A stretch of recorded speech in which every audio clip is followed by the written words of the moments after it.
married couples tend to fight about over and over again historically through all of time. Number one is finance and money. It's a struggle. So the key thing is make sure that you've talked about finance and money and budgeting before you get married.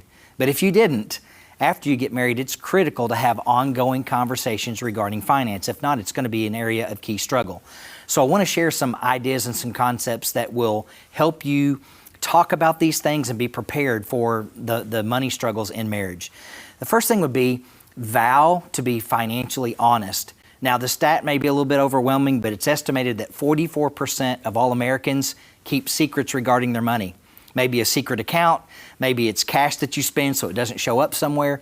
But when you're keeping secrets, that's going to rear its ugly head later and become a problem. So make sure that you've vowed to be honest. Now, you may have a unique situation. It could be a second marriage or a third marriage. Maybe you each have children from previous marriages. And that's okay to talk about having separate accounts. Maybe you have different accounts, different plans, some of the kids' colleges and that sort of thing. But the key is to make sure that you are discussing those things and not keeping that hidden from your partner. Second thing is vow to plan together. One of the exciting things about marriage and relationship is planning for the future. So your future vacation, where is it that you want to go this next year?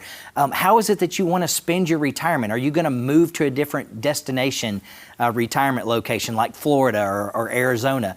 Also, are you going to be charitably inclined in the future? These are all important things that aren't going to just happen on their own. So make sure that you're discussing these things together and talking about your finances openly. The third thing would be always vow to communicate. Now, we talked about earlier, the problem is a lot of people keep secrets from each other.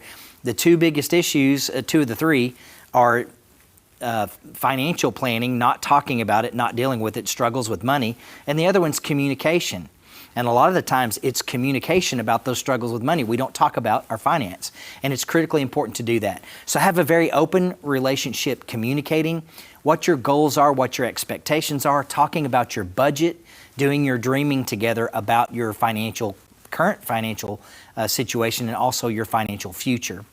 And then the last thing is, and this one's critically important, vow to protect your family financially. It's estimated right now that millennials only 10% of millennials have any type of life insurance coverage or protection for their family. That's frightening to me. My advice to my clients is you need at least 10 times your current salary in family protection and life insurance for your family.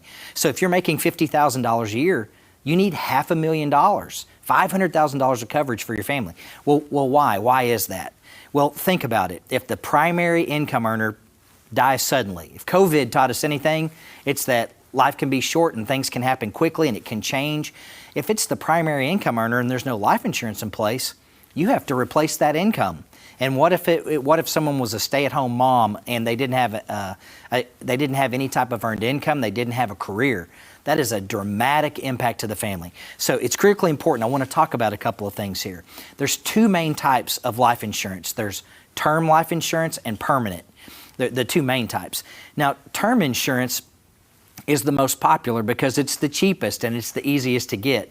But people don't realize term, there's something hidden in the word term. It is short for terminate. It is not a permanent policy, it's temporary. So you either buy a 10-year or a 20-year, sometimes a 30-year, but the cheapest and the one most people have is a 10-year term. Well, guess what?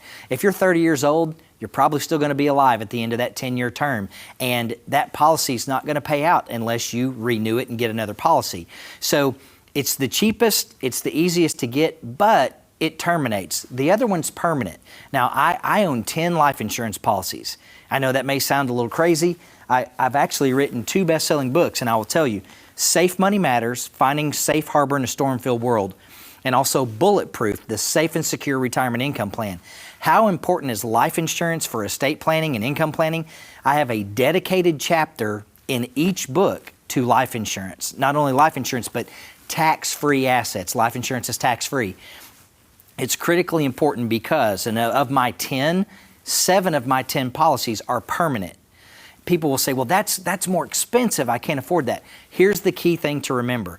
What is the most important life insurance policy you own? The one that's still in force the day you die. right? If it's not enforced the day you die, then it didn't matter. And a lot of times on a term policy, it's terminated, you don't have it, there's no coverage. So wasn't that more expensive? You paid for it and you never used it. A permanent policy is going to pay out, and it is going to be a tax-free benefit to your family. And here's some other key things to a permanent policy.